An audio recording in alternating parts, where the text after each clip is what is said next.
everyone. Let's welcome in Vic Mignogna. Hi, everybody. How are you?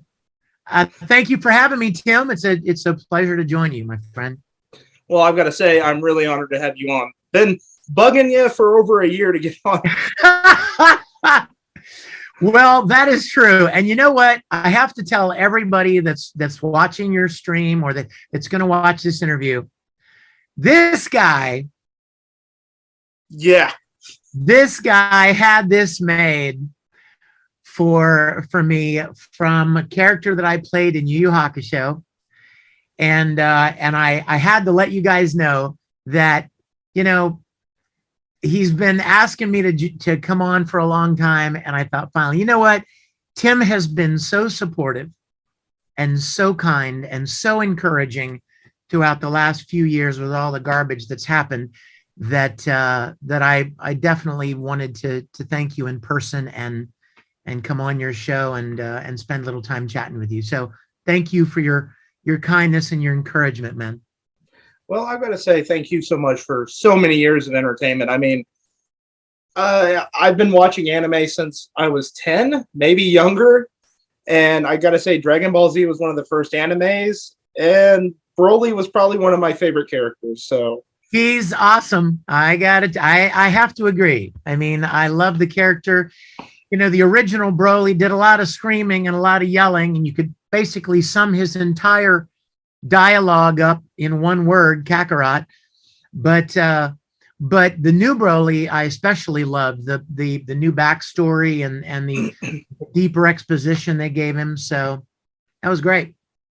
I'm still a fan of Z Broly, obviously. No worries, man. The more Broly, the better, right? Even though your vocal cords probably cry every time you see him, it's like, please don't make me read to him. Yeah, it was kind of a running gag, so much so that even like, I'm sure you know, even with like, what's the 4-star, right? Team 4-star. Yeah. And they're like, this is Broly. Or, oh, my vocal cords are short. Like even they would tease about that because, you know, anytime I'd talk about it, it'd be like, yeah, I don't know how those guys that do 500 episodes of fighting and screaming, I don't know how they do it because my voice isn't that resilient. Oh, yeah. I mean, especially the scene. I remember the first time I watched the movie and I remember Broly powering up. I'm like, whoa. It's like, I feel so sorry for that English voice actor. Yes, it was tough. But you know what? It's a real honor to have been part of such an iconic series. It is. I'm not going to lie. It's my favorite anime. So that's fine, man. That's great. I'm going to ask you, who's your favorite character you played and why is it Captain Kirk? Oh, Tim, you know me so well. I don't know how. I think the profile picture kind of just gives me a clue. Well, let's just say this. When you discovered Dragon Ball Z was when I discovered Star Trek at 9 or 10 years old. When I was a little boy, I found that show. And of course, there was a far less selection in the world of entertainment back then. We had 3 TV stations. You could just pick one, whatever was on one of those 3. And that was it. And I found Star Trek one afternoon after school, and I just fell in love with it.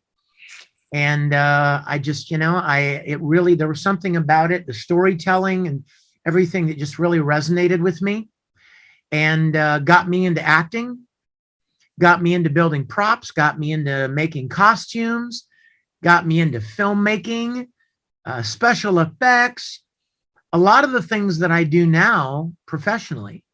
I delved into for the first time because of Star Trek.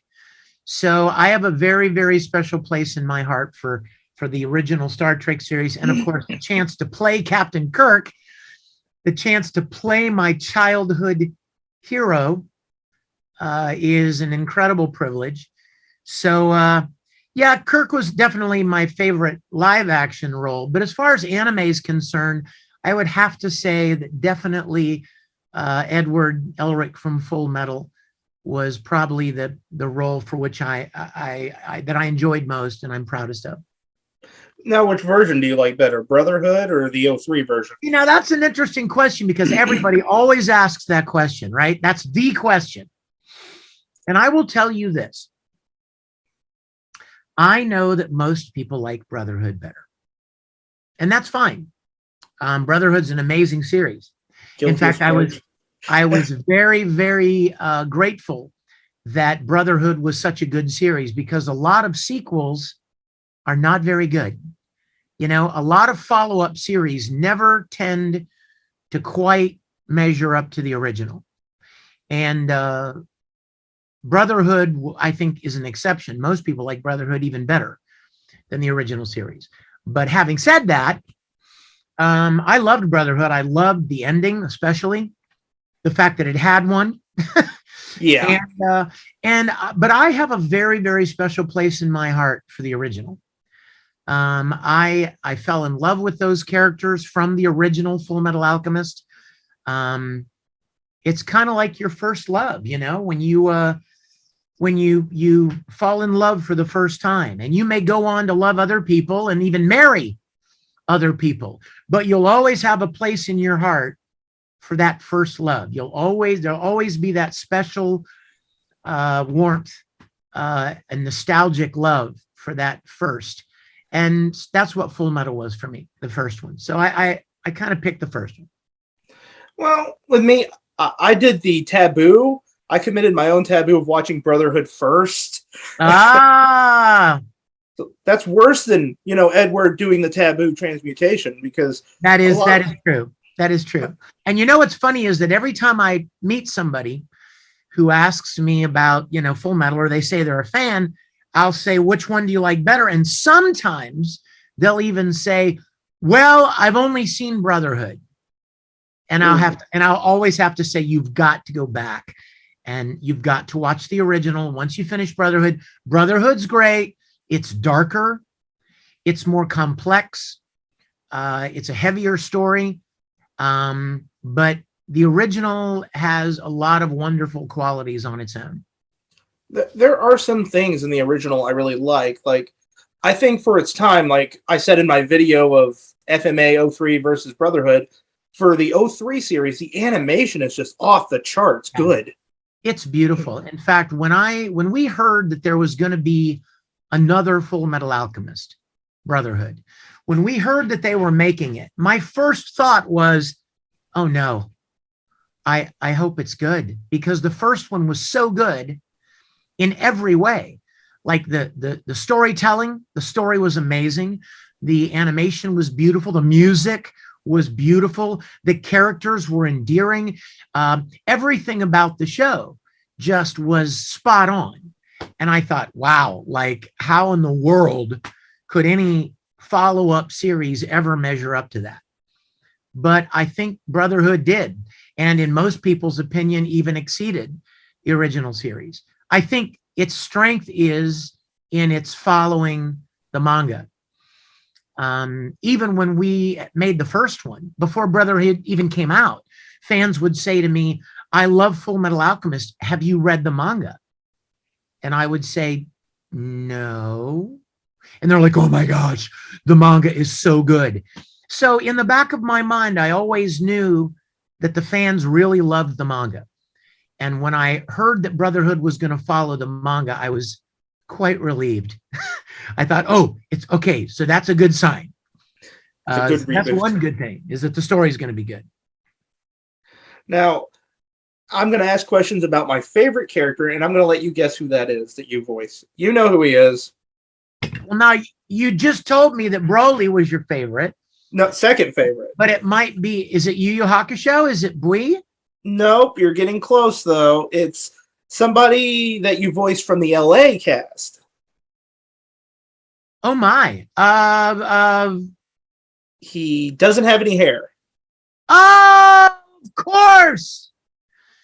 Mr. Baldy himself. That's right. How did I forget that? Yes. Ikaku from Bleach.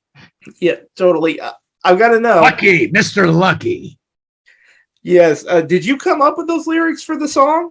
Yes, I did. There were no lyrics in the script. The first session that I went into, I can still see it in my mind. It was at Studiopolis in Burbank. And I went in and I started recording the lines where he meets Ichigo. The first time we see Ikaku. And then he starts dancing around and doing his da da da da da. And the script said, does Lucky dance? And I looked up through the glass window and I was like, what is that? What am I supposed to do here? There's nothing in the script. And the director said, well, we figured you could probably make something up. And I was like, okay, let me watch it. Okay, let me watch it again. Okay, let me watch it again. And then I started making stuff up, and that ultimately became the Lucky Dance. Well, a fun fact for you: me and a small group of friends used to do that dance on our lunch line. So I don't know it, and I love it when people have done it at conventions over the years. I love fans that come up and like, can I do the Lucky Dance for you? I'm like, yes, you sure can, as long as you don't ask me to do it. And so I'll let them do it, and I love seeing the fans do it. It's great. Well, I'm not going to do it because I don't want to scare any of my viewers off. Well, I don't want your ratings to plummet either, so I'm not going to do it either. Okay. So, and then there is also your singing, which honestly, I love most of the song covers you've done. My favorite has to be the opening for Dragon Ball GT. Bit by bit, I'm falling under your spell. Right? Yes, I love that. You know, I got to tell you, I've been singing for a very, very long time, like twice as long as I've been voice acting. I've been singing and writing songs and playing and composing. And for many, many years as a voice actor, music never intersected. They never overlapped. There would be music related animes. There would be theme songs that people would sing in English. And no one at any of the studios that I worked at ever kind of made the connection that, oh, Vic sings and does music, so maybe we could tap him to do this theme song or that theme song or this anime that's got music in it. And finally one day, and I'm not sure, but I'm going to go out on a limb and say that I think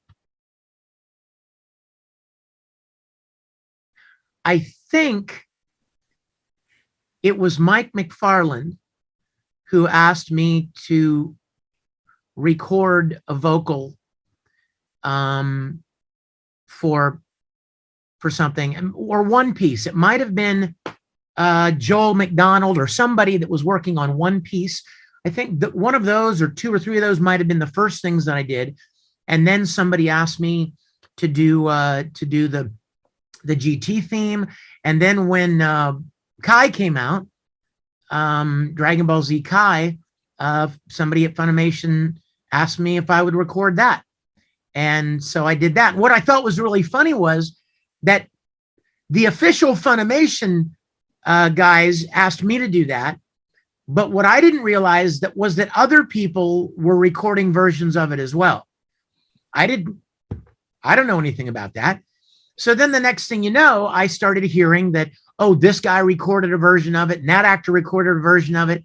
And I thought, oh, okay, well, that's cool. All I know is that the head of production at Funimation asked me to record the theme, and I did. And then apparently they had other people sing it and kind of rotated it. I think they rotated it with different people singing it. But I really enjoyed that a lot. And then the Oran theme and the closing credits for Oran High School Host Club and the Brothers theme from Full Metal and Dean Angel. And I really enjoyed the opportunity to merge my love for music and singing with the voice acting. Well, I've got to say the reason I love that opening so much is because it was so much better than the original English opening we had. I don't even know what the original one was. Oh, you don't want to hear it. It's a rap song Oh that my God. yeah, it's terrible. It's like I put it as number one on my top five worst Dragon Ball GT things, and that made it to Wow. number one. I mean, Oh my gosh. Back it's when you first came into my life, I well, no, recall what the face that I knew as a child. I see now that's good. What they had it would start up with a rap beat, and it didn't even have clips from the opening. It was just clips from the show, and it would Huh. go step into the Grand Tour, Dragon Ball GT. It's like Oh my gosh. it's like Vanilla Ice, eat your heart out. Oh Lord! But another song that I really love, and you told me recently that it's an actual original song, was "Nothing I Won't Give." Yes. We were in the middle of doing uh, Full Metal Alchemist, the first one. And one of the girls that actually started my online fan club, the Risen Bull Rangers, her name is Pammy. And Pammy and I were talking one day, and she said, you should do, you should write and record an original song based on Full Metal. And I was loving the show so much, and I was loving playing Ed so much. And I thought, okay, what would it be like? What would it be about? And we kind of came up with this idea of Ed, from Ed to his brothers, saying that, there's nothing that I won't give to get your body back and to restore our bodies and, and make the sacrifices necessary. And Pam and I worked on the lyrics, and she wrote some really great lyrics and sent them to me. And I wrote the music, and then I recorded it, and then I produced the whole song out. And finished it up, and I'm very proud of how it came out.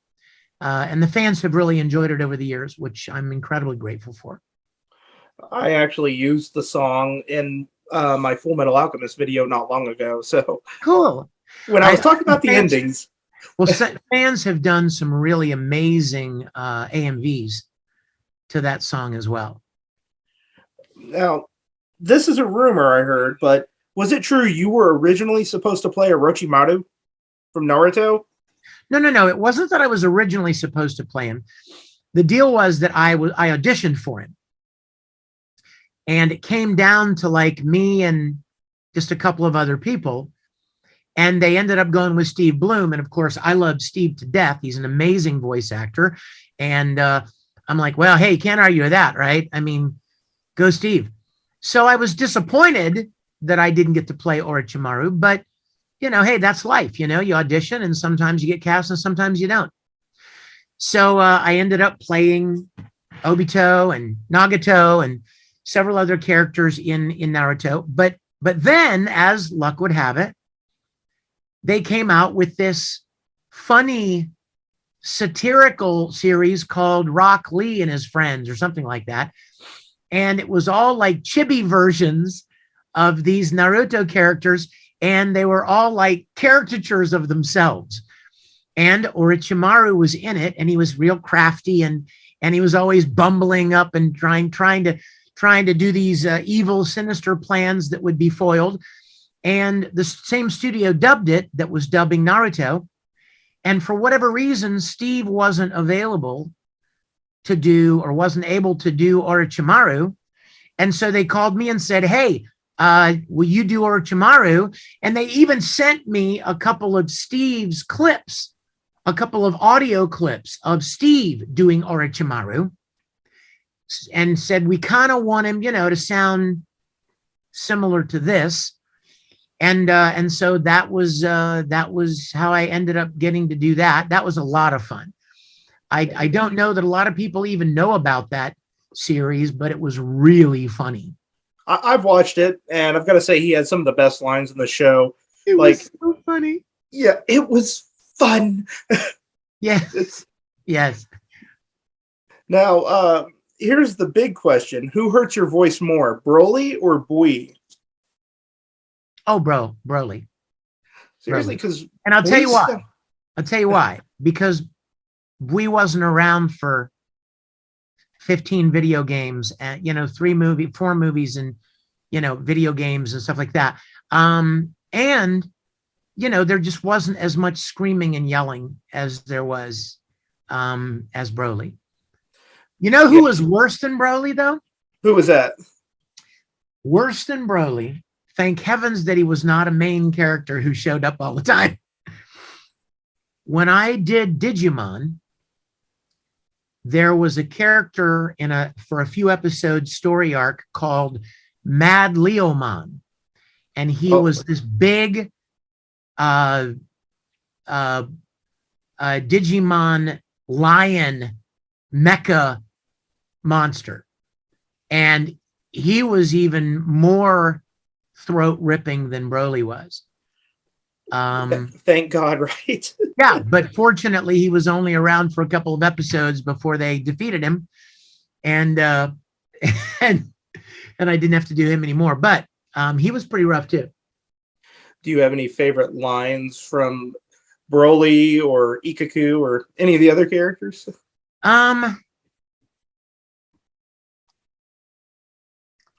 Most of my favorite lines, honestly, come from Ed or Tamaki from Oran.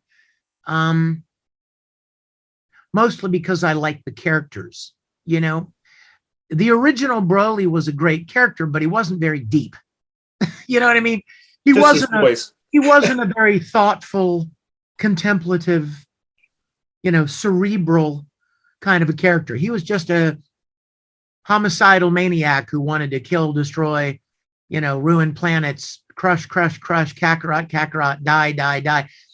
And I mean, that's about this deep.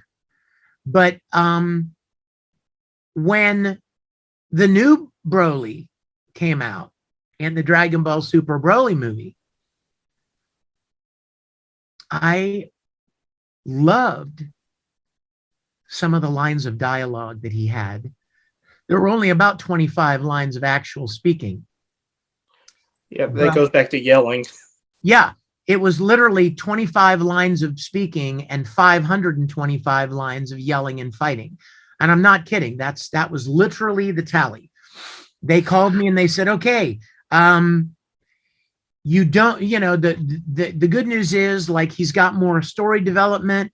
And there's some really nice emotional arcs when he talks about Ba and the big monster that he became friends with on that planet. And when his dad shot off his ear and made Ba mad at them, and he lost his only friend because of what his dad did, and how he wears his ear around his waist to remember when they were friends.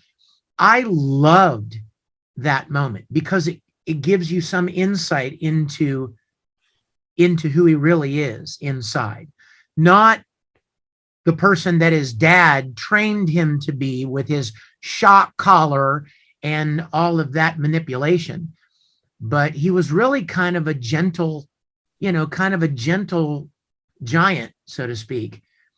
And half the time he would go crazy and fight, and he didn't even realize why.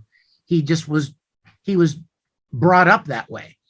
So those lines, those dialogue lines from Dragon Ball Super Broly, the movie, were some of my favorite of Broly's. I'm not a huge fan of that movie, but I have watched it at least 3 times. So that's good.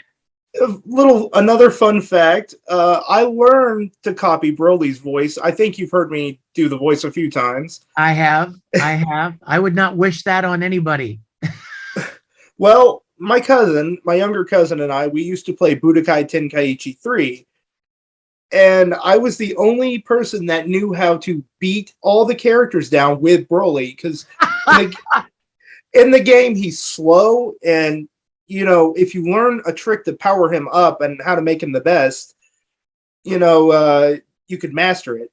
So when I would beat his team of 5 characters versus 1, I would just be like, now I'm going to kill you. I would just sit there and taunt him with it. And he's like, he hates Broly for that.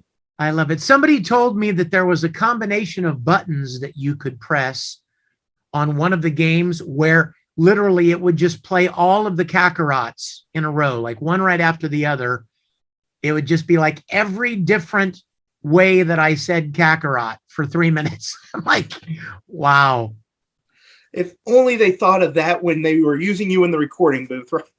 Well, and you know what's funny is that after about the fourth or fifth game, I started thinking, you guys have me saying Kakarot every conceivable different way. Fast, slow, long, short, loud, soft, whispering, screaming, whatever.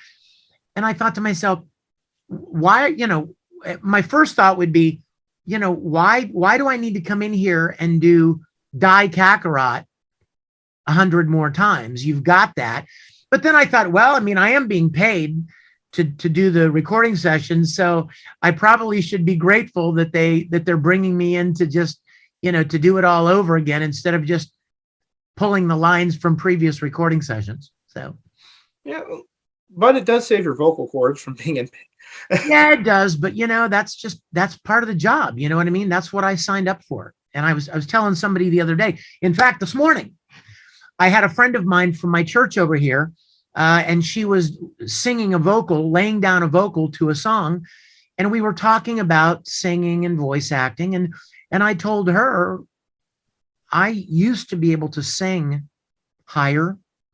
My voice used to be clearer when I sang, but after 20 years and 400 different anime and video game projects, my voice is certainly taken its toll on my voice. And, that's just like, you can't expect to spend your life as a boxer and not have some broken nose and some scars on your face. And you know what I mean? Like, you can only do something for so long in anything before it starts to take its toll somehow. So unfortunately, I think my singing voice, suffered a little bit from all of the voice acting that I've done over the years. Do you still sing? Yeah, I try. I mean, I try. I'm not as I don't think I do it. I don't think I do it as well as I used to.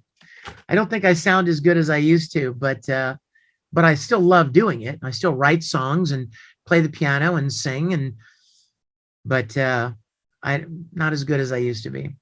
Maybe that just comes with getting old too. Are there people like me, because when I figured this out at like 15, I couldn't believe it, that are still surprised to this day that Edward Elric, I seen that, and Broly share the same voice. Yeah, they're kind of on the opposite end of the spectrum, aren't they? Broly could probably step on Ed and not even realize it. In his average form. I feel something between my toes. Oh, it's the tiny alchemist. I can just picture him. Little alchemist, now you die. Exactly. And then Edward getting mad, saying, "Don't call me little." That's right. Exactly. You got it, Pipsqueak. I mean, was there ever any characters that you actually hated voicing, like hated their personality or? Well, no. There were certainly plenty of characters that I played that were like bad guys. They were just evil. They were bad guys. But that's part of acting. I can play a homicidal maniac without actually being a homicidal maniac. I can play a psychopath or a sociopath or a murderer without being, a psychopath. And that's kind of the fun of acting, is playing characters that are not you, right? That's kind of the essence of acting. Acting is playing a character that is different from yourself. And I played a lot of those, and it's fun. Bad guys are kind of fun because for two reasons. Number one, they're fun because you're playing a character. I'll call you later, Mom. Because you're playing a character that you are not yourself. So there's a certain amount of imagination, right, and creativity to that. But the second thing about a bad guy is that if the bad guy is written well, if the script is written well, there's a reason why a bad guy is a bad guy. And the bad guy doesn't usually think he's a bad guy. He usually thinks he's doing the right thing. He usually thinks he's justified in the way he behaves. His brain is so twisted by whatever has happened that has turned him into a bad guy. But bad guys don't think they're bad usually. And they often have reasons for why they chose the evil direction that they chose. And that makes them kind of fascinating. It makes them more sympathetic and complex. Well, yeah, if they're written well, you come to understand a little bit more the depth of why they became bad, what drove them to the dark side, so to speak. Like, for instance, you know what? Let's take Broly, for instance. Now, the original Broly was just a murderous maniac. But the Dragon Ball Super Broly was turned into that. He didn't start off that way. His dad abused him and manipulated him since he was a little boy to turn him into this weapon and this monster. And so that's a perfect example of creating a backstory to explain to the viewer why this character is the way he is. Look at FullMetal Alchemist, You take characters like Envy. Nobody would argue that Envy is a bad guy. Envy is an evil, destructive, vicious, vindictive, angry, wants revenge. But when you get to the point in the story where you know where Envy came from and why Envy feels the way he does about Ed and Al and the father and all of it, you're like, oh my gosh, I get it. I understand why that character is the way they are. That's what I'm talking about.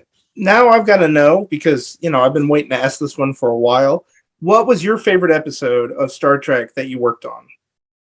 You mean from my series? Yeah, Star Trek Continues. Wow, that's tough.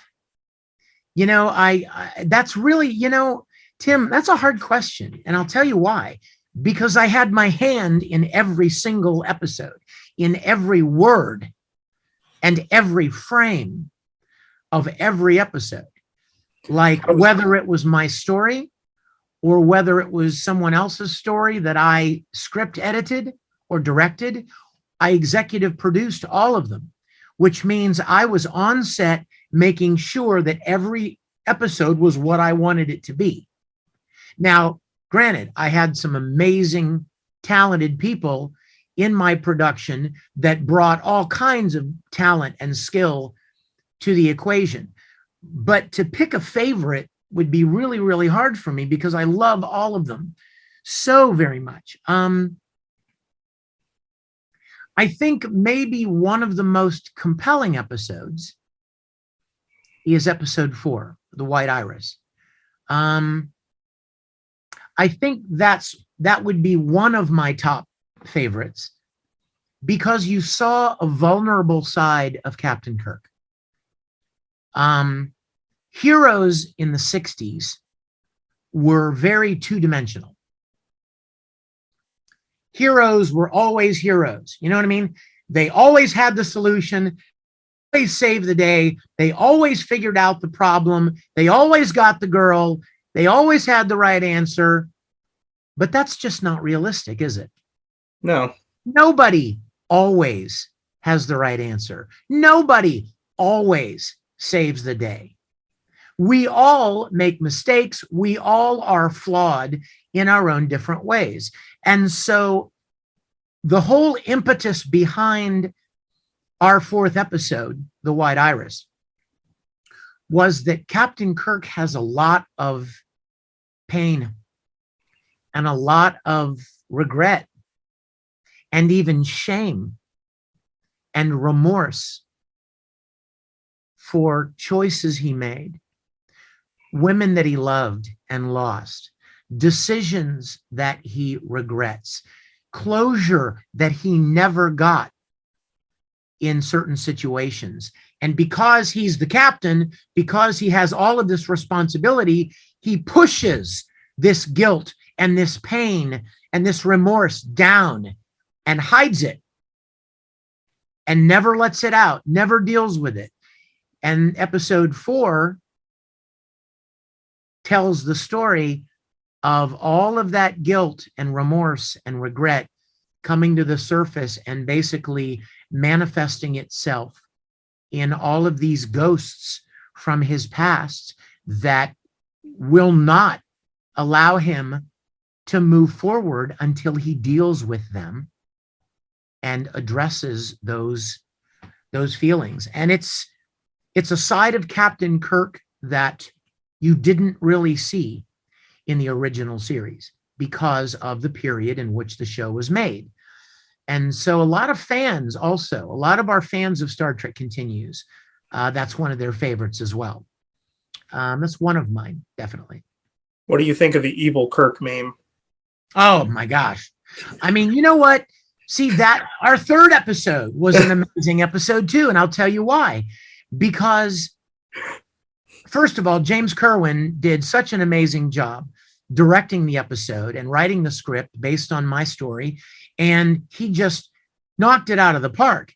But what was really fun about the mirror episode was that in the original Star Trek episode, you only had about 1 minute of the mirror Kirk. You only saw about 1 minute. There was only one scene where they were throwing evil Kirk into the brig and he's fighting. Let me go. I'm the captain. I'm going to hang you up by your Vulcan ears. And how dare you, you do this. I'm going to kill him. I'm going to get you, Spock, when I get out of here. But that was the only little snippet you saw of Mirror Kirk. In other words, when we created our 3rd episode, which took place entirely in the Mirror universe, I got to play this character that had almost no exposition. I could make him so many things that I wanted him to be because there was no precedent.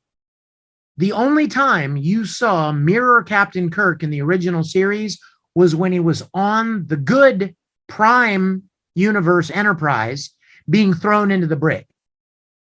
You never saw him on his own ship, in the comfort of his own universe, confident in who he was and his leadership and his control and the sadistic way that he commanded his ship. So that was a lot of fun to play a version of Kirk that had not yet been explored.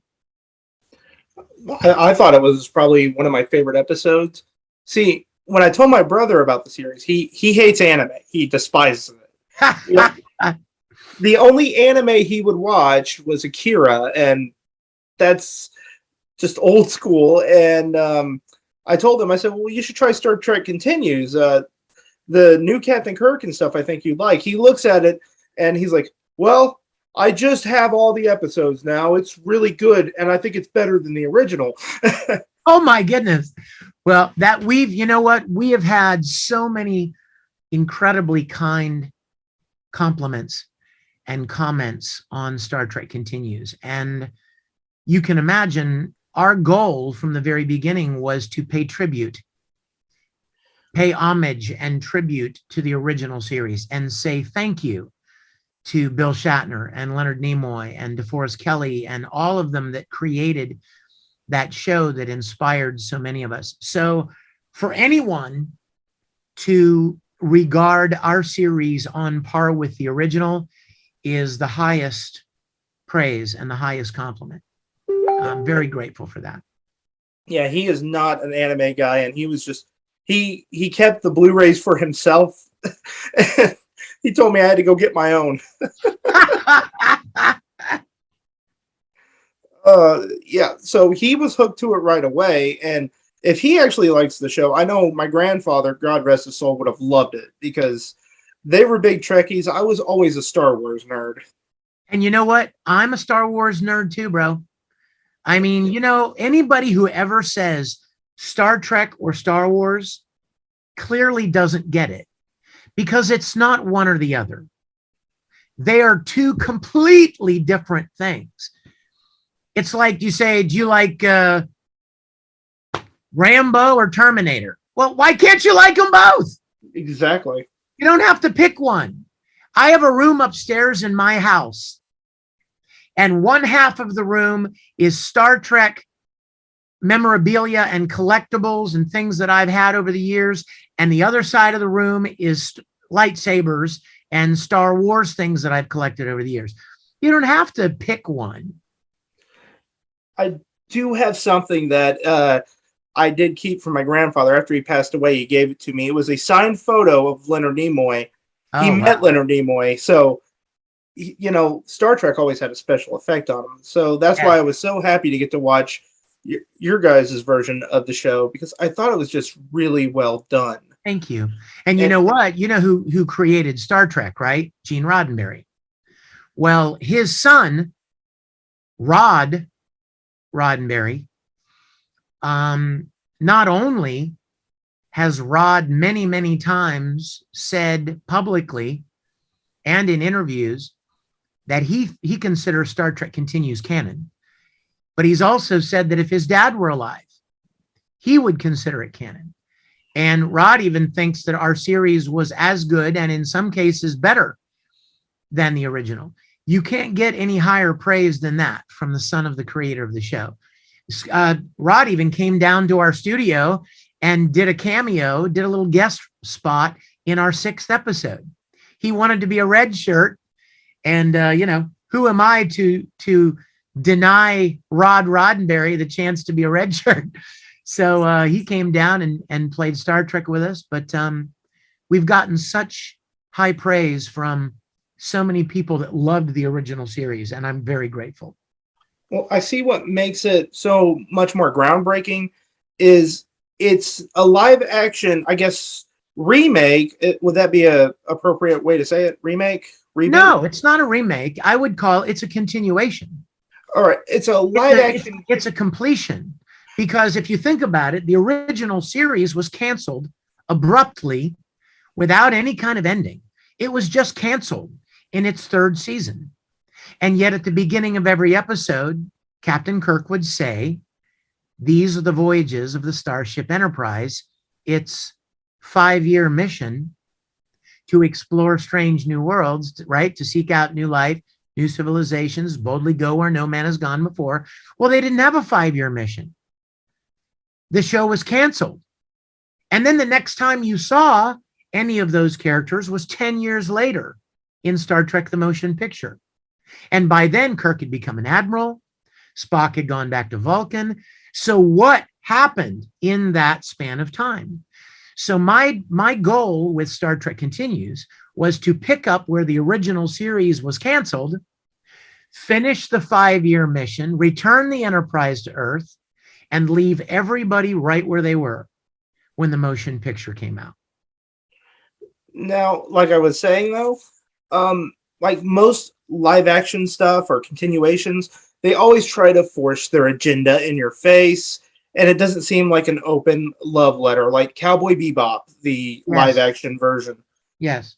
We all know what a dumpster fire that turned out to be, and anyone that's watched my review of the series knows how I feel about it. Well, I never watched it. All I know is that the people that, you know, Bo Billingsley was in the original Bebop, and he played a guest role in one of our Star Trek episodes, one of my Star Trek episodes.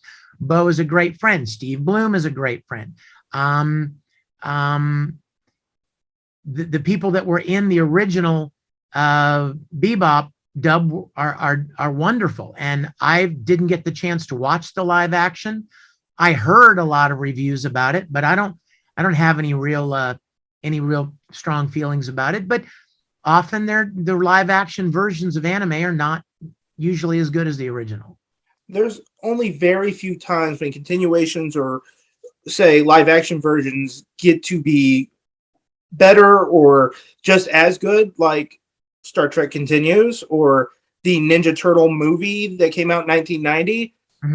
Because they didn't force stuff in your face. Or even now, Cobra Kai, which doesn't force things in your face. It's entertaining you. And that's what I think a reboot sequel should do.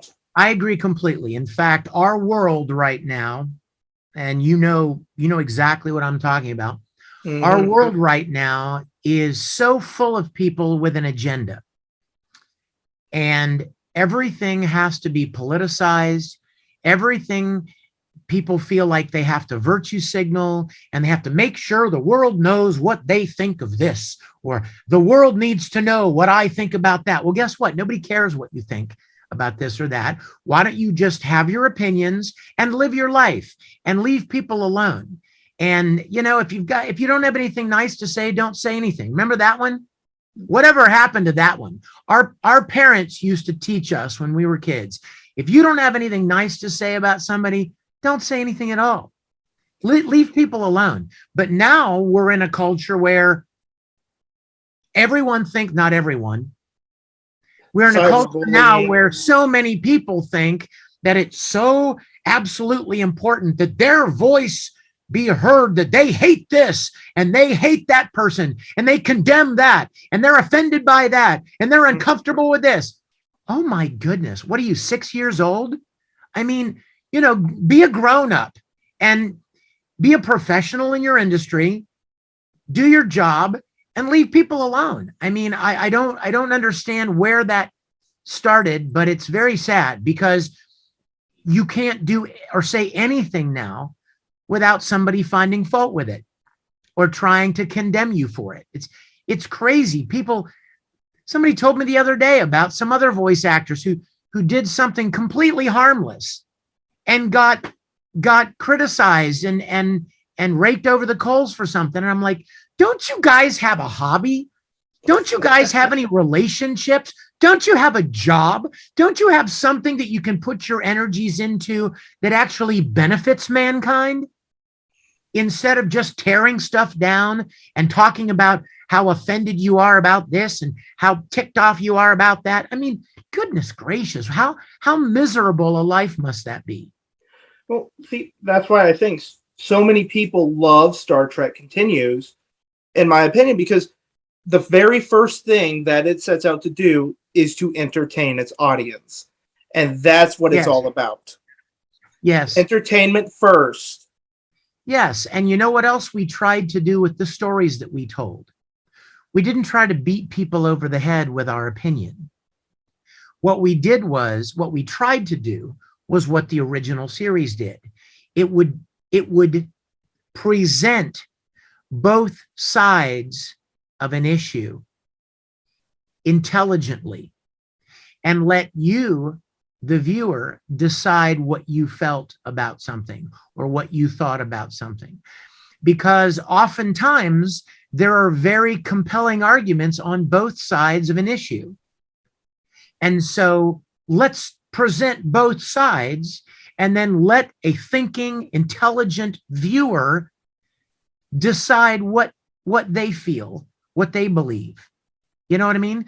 And so that's what we tried to do with Star Trek Continues. We tried to present both sides of some issues and let the viewer think for themselves. That's right. You don't villainize one side, you expand on both of them. And that's what I think entertainment's all about. Yeah. Yeah. And you know what? I'm considerably older than you. And when I was young, and even up to now, and it's probably because of the generation I'm from, but I had a lot of friends, and still do, that I don't agree with everything they believe. And I still love them. I still hang out with them. We still laugh and joke and have fun and do fun things together. You don't have to agree with everyone and every point, or more importantly, someone else doesn't have to agree with everything you want, everything you believe, or they have to be destroyed. Anybody who doesn't agree with you must be destroyed. Where did that mindset come from? Do you know that if everybody in the world had that opinion, there would be no human beings on the planet? Yeah, because they'd all be wiped out real quick. Exactly. Because because I would kill you because you don't agree with me about something. Somebody would kill me because they don't agree, because I don't agree with them about something. Somebody else would destroy them because they didn't agree on something, and you would have nobody left. And that's just the beauty of humanity. Sometimes you just have to dive into that, and once in a while we get a little philosophical. Do you remember Mr. Spock's IDIC? Yes, I do. What does IDIC stand for, Tim? Do you know? Oh, do you know how long it's been since I watched the original? It's fine. For No, I those don't. of you that don't know, Mr. Spock wore a symbol necklace in a couple of episodes, and it was called the IDIC, IDIC, and it stood for Infinite Diversity in Infinite Combinations. In other words, not everybody has to be just like you. You should respect and celebrate the differences between us and allow and extend grace and tolerance to people that don't necessarily feel the same way that you do, instead of trying to crush them or destroy them or cancel them or wipe them out or slander them. I don't know when that started, but it's not going to end well for anybody. No, it's not. Because once you destroy these people that aren't like you, well, then you're just going to turn on each other. And you're going to find things that you don't agree with about each other. And you'll eat your own. Because people now find so much identity in the things they're against. I find my identity and my power in what I'm against. You know what I mean? In what I'm opposed to, in what I'm offended by. They want so desperately to be noticed. People want so desperately to be noticed. The sad fact is, some people will go to any lengths just to get noticed. They don't care who they hurt. They don't care what damage they do, as long as they get a bunch of clicks. Mm-hmm. As long as they get a bunch of likes on their tweet. That's pathetic. Pathetic. I agree 100%. And now here comes the moment where we have to destroy each other for agreeing. I will not be destroyed. There are plenty of people out there that I do not agree with, that I think are, quite honestly, sad, mean-spirited, unhappy, horrible individuals. And you know what? I'm not going to, I have not, and I will not make any attempts to destroy them. You know as well as I do, Tim, that I have a pretty large fan base of people that like my work and support me. And I have not one time ever encouraged. I have 5 or 10 times the size fan base that some of these people do. But I have never commanded my, sick them. I have never commanded my fan base or encouraged my fan base to hurt anybody or ruin anybody or make somebody's life miserable, because I don't believe in that. Well, and it just leads to more pain. Well, yeah, exactly. I remember somebody saying in some TV show, if you live by the old adage, an eye for an eye and a tooth for a tooth, we'd all live in a world where everybody was blind and toothless. You know what I mean? Exactly. So, well, I've got to say, thank you so much for coming on. I really appreciate this. My pleasure, Tim. And I want to thank you. I get invited to do a lot of interviews and a lot of podcasts.